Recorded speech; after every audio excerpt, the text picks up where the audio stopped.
'allamahu syadidul quwa dzu mirratin fastawa wa huwa bil ufuqil a'la thumma dana fatadalla fakana qaba qausaini aw adna. Bismillahirrahmanirrahim. Assalamualaikum warahmatullahi wabarakatuh. Alhamdulillah wassalatu wassalamu ala rasulillah wa ba'd. Sahabat muslim, kita pernah kaget dan marah dengan bacaan Al-Quran yang menggunakan cengkok atau langgam Jawa pada peringatan Isra Mi'raj di Istana Negara. Jika dibiarkan, bisa saja nanti dengan alasan menjaga tradisi Nusantara, membaca Al-Quran itu disesuaikan dengan langgam Jaipong Sunda, butet Batak, langgam Sajojo Papua, langgam ayam Den Lapeh Minang, dan lain-lain. Tentang masalah ini, Dr. Ibrahim Ad-Dausiri membawakan keterangan Al-Hafiz Ibnu Katsir yang mengatakan, yang diajarkan oleh syariat adalah memperindah bacaan Al-Quran karena dorongan ingin mentadabburi Al-Quran. Untuk memahaminya, berusaha khusyuk, tunduk, karena ingin menaati Allah. Adapun bacaan Al-Quran dengan lagu yang tidak pernah dikenal, mengikuti irama, tempo, cengkok lagu, dan nada musik, maka seharusnya Al-Quran diagungkan dan dimuliakan dari cara bacaan semacam ini. Keterangan lain yang disampaikan Ibnul Qayyim adalah, semua orang yang mengetahui keadaan ulama salaf, dia akan sangat yakin bahwa mereka berlepas diri dari cara bacaan Al-Quran dengan mengikuti irama musik yang dipaksa-paksakan, menyesuaikan dengan cengkok, genre, dan tempo nada lagu. Mereka sangat takut kepada Allah untuk membaca Al-Quran dengan gaya semacam ini atau membolehkannya.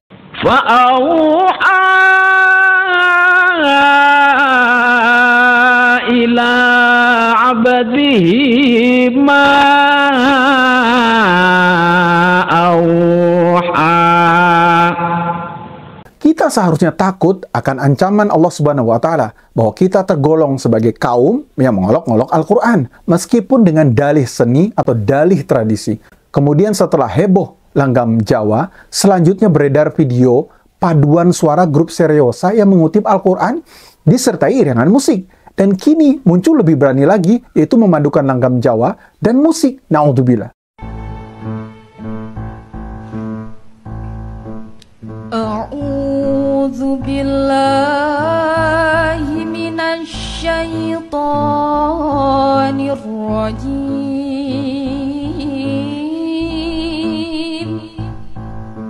Bismillahirrahmanirrahim.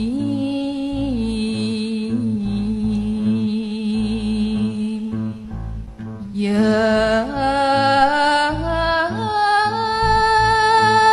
ayyuhan nasu inna khalaqnakum. Fenomena ini merupakan keprihatinan yang sangat mendalam karena membaca Al-Quran yang diiringi musik dan menyanyikannya termasuk bentuk penistaan terhadap kalam Allah. Termasuk yang melakukan muslim ataupun non-muslim, perbuatan tersebut benar-benar dilarang oleh syariat. Apalagi hukum musik sendiri adalah haram berdasarkan firman Allah Subhanahu wa Ta'ala Quran surat Luqman ayat 6 yang ditafsirkan sebagai nyanyian oleh sahabat Ibnu Mas'ud dan Ibnu Abbas radhiyallahu an. Juga berdasarkan hadis Nabi sallallahu alaihi wasallam, sungguh benar-benar akan ada di kalangan umatku sekelompok orang yang menghalalkan zina, sutra, khomer, dan alat musik. Jika musik yang haram ini malah digunakan untuk mengiringi pembacaan Al-Quran, maka ini adalah kekufuran karena menistakan kalamullah dengan cara menjatuhkan kehormatan dan keagungannya. Dan ini sebagaimana firman Allah Subhanahu wa Ta'ala.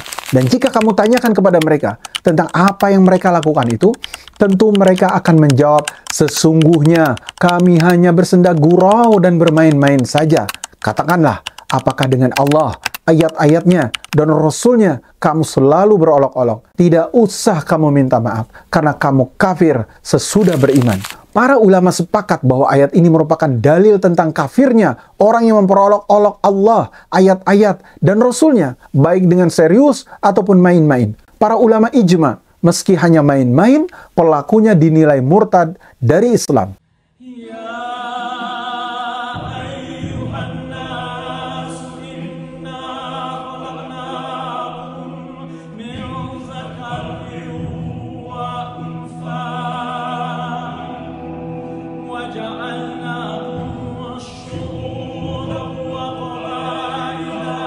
Al-Qadi Iyad, seorang ulama bermazhab Syafi'i, menegaskan bahwa orang yang melecehkan Al-Quran atau mushaf terhadap sebagian isinya, maka orang tersebut dimasukkan kafir menurut kesepakatan para ulama. Nah, sahabat muslim, demikian juga Syekh Al-Allamah Abu Bakar Muhammad Al-Husaini Al-Khumasi Asy-Syafi'i pernah mengatakan bahwa orang yang membaca Al-Quran dengan diiringi rebana termasuk perbuatan kufur. Apalagi membacanya sambil menyanyi atau diiringi dengan musik, tentu jauh lebih besar kufur dan lebih besar dosanya daripada membaca Al-Quran dengan menabuh rebana. Ulama mazhab Hambali, Al-Allamah Syekh Al-Bahuti Al-Hambali, dalam kitabnya Ar-Raudul Murabba Syarah Zadil Mustaqni halaman 682 mengatakan bahwa orang yang melecehkan atau merendahkan Al-Quran hukumnya murtad jika ia orang Islam.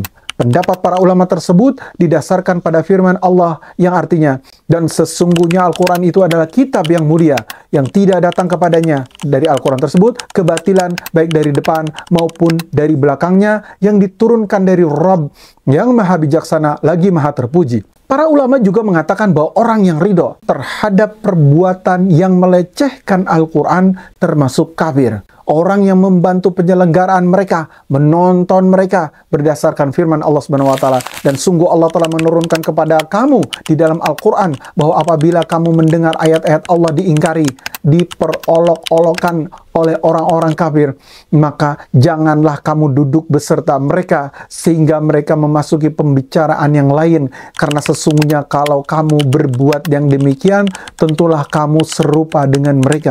Sesungguhnya Allah akan mengumpulkan orang-orang munafik dan orang-orang kafir di dalam jahanam seluruhnya.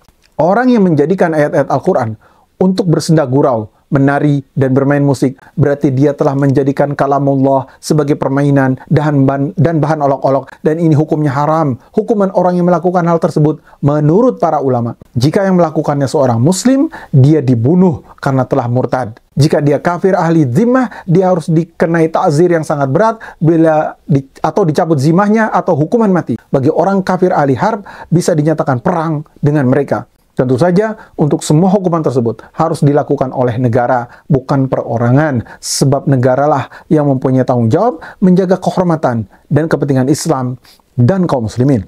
Dalam pandangan Islam, segala bentuk penistaan terhadap Islam dan syiarnya sama dengan ajakan perang. Rasulullah SAW pernah memaklumkan perang terhadap Yahudi Bani Qainuqa karena menodai kehormatan seorang muslimah dan mengusir mereka dari Madinah. Demikian pula pemerintahan Al-Mu'tasim terhadap orang Kristen Romawi hingga Amuriyah kemudian jatuh ke tangan kaum muslimin. Berkaitan dengan kasus di atas, umat Islam harus mencegahnya. Kita harus ingat siksa Allah terhadap orang yang melecehkan atau menghina kalam Allah. Sangatlah berat hukumannya sebagaimana yang pernah terjadi pada masa Rasulullah. Diriwayatkan dalam sebuah hadis, ada seorang laki-laki Nasrani. Ia masuk Islam. Dia membaca surat Al-Baqarah dan Ali Imran. Dia biasa menuliskan ayat-ayat Al-Quran untuk Nabi SAW. Tiba-tiba dia kembali ke agamanya semula. Dia sering berujar, Muhammad itu hanya tahu yang aku tuliskan untuknya saja. Maka Allah pun mencabut nyawanya. Setelah tubuhnya dikebumikan, paginya ia kembali dimuntahkan oleh bumi. Orang-orang langsung berkomentar, ini pasti perbuatan Muhammad dan para sahabatnya itu. Karena dia lari darinya. Sudah mati pun kuburannya dibongkar dan tubuhnya dilemparkan keluar. Maka mereka pun menggali sedalam-dalamnya. Namun di pagi hari, keesokannya, kembali ia dimuntahkan keluar lagi oleh bumi. Dan ini terjadi sampai 3 kali, sehingga akhirnya mayatnya dibiarkan begitu saja. Nah, sahabat muslim, bagi orang di luar Islam juga harus sadar bahwa Al-Quran memiliki kedudukan dan kehormatan yang sangat tinggi di hati kaum muslimin. Melecehkan dan menghina kehormatannya adalah perbuatan kriminal yang berat dan penghinaan terhadap kaum muslimin. Semoga bisa menjadi pelajaran. Demikianlah, semoga bermanfaat. Barakallahu fikum. Assalamualaikum warahmatullahi wabarakatuh.